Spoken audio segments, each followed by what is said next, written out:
Hi, I'm Chris Bell. I was at this school from 1955 for 10 years until 1965. And do you have happy memories of the school? Yes, in the main I have no unhappy memories anyway, so yes, very much so. So what sticks in your mind? Well, strangely enough, when I was a child, I remember I cut my head open a number of times, numerous times. I recall, for instance, that in the yard there were netball posts, which were basically posts with an iron ring in, sunk into petrol cans filled with concrete. And I remember one time running around them and pulling one of the posts over and splitting my head open. It seemed to happen a few times. I remember the old huts outside in the yard and being a milk monitor and having to go out in the cold in the winter and get the frozen milk in and bring it in early so that it would defrost.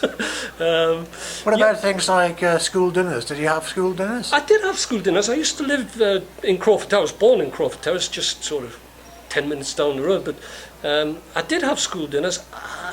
I don't really remember having them though, but I did have school dinners, I do know that, but no, I don't really remember having school dinners when I was here. What about favourite lessons? Were there good ones or bad ones? Yeah, I do know that I probably still hold the record for demerit marks in Demerley House. We had a house system in the last year. Mr. Oliver came, he was a new teacher, and he had 4 houses, Howard, Demerley, Collingwood and Dacre, I think it was. And Demerley, I remember being a green shield, and everybody won stars when they counted up the merit marks throughout the week. And Collingwood always used to have a good credit merit marks, but when my demerit marks went in, it brought them down so that they never won the shield. They got half a shield all year, and that was because on that particular week we were doing a project on tea, and I made this little model of an oxen and a little wooden cart being towed behind. I don't know where it came from, it was very good though. And I got given merit marks for doing this model. What I was good at, I was very good at theatre, and we did several plays.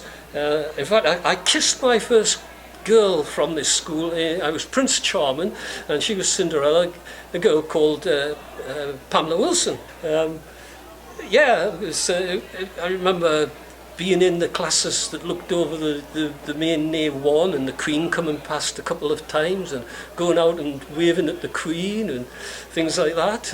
My favourite teacher in the senior school was certainly Mr. Oliver, and he had a big influence on me. I think before then I hadn't really realised the importance of education.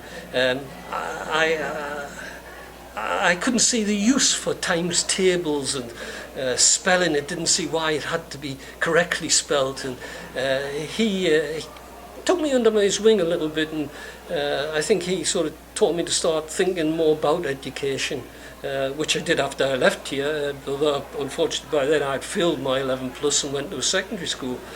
But I must have come around, because in latter years I qualified as a solicitor and therefore moved on. But without him, I don't think that would have happened.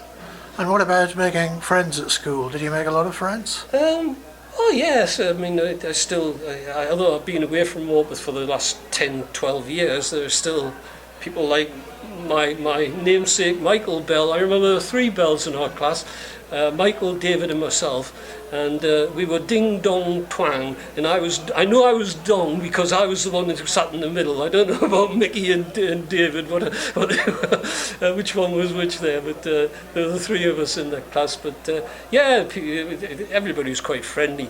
A number of obviously went up to the grammar school, and we didn't again. We seemed to be more separated in those days, and you went off to the grammar school and you never saw these people for years, and then perhaps when you started work you started to come across them again. But yeah, I was always friendly. I was always very keen on football, but having been brought up in the Middle Greens where there wasn't a green space to kick a ball, I wasn't much of a footballer. And when I came here, they used to kick a ball around, a tennis ball around in the yard on the hard concrete. And they had a football team, but I could never get into it. And I longed to play for the school, but it never happened. But unfortunately, I think most of us from the council school, from Goosehill, it came from areas where there really weren't any football pitches, and therefore we were at a disadvantage when we played the schools like Stob Hill, and I remember they used to play St Roberts, and we used to get thrashed off them every time. So perhaps I was wise not to be playing for the school team at that time. So what's it like coming back to the school today after all these years? It's strangely familiar. I mean, it's always been here in my life. I've lived in or around Morpeth, except for the last 10 years, all my life. When I worked in Morpeth for 10 years after I left school, and I used to come past the school lane. I bought a house down the Middle Greens, which I lived in for a few years and used to walk past it. So it's a very familiar building, but of course, you forget the exact makeup of the building until you come back to it. But it's remarkable how little things come back to you that you had long forgotten. You've been in the back of your mind just in seeing the building. One of the rooms around the second senior here, one of the teachers used to have a model of the rocket, the steam engine, the rocket. I remember it was yellow.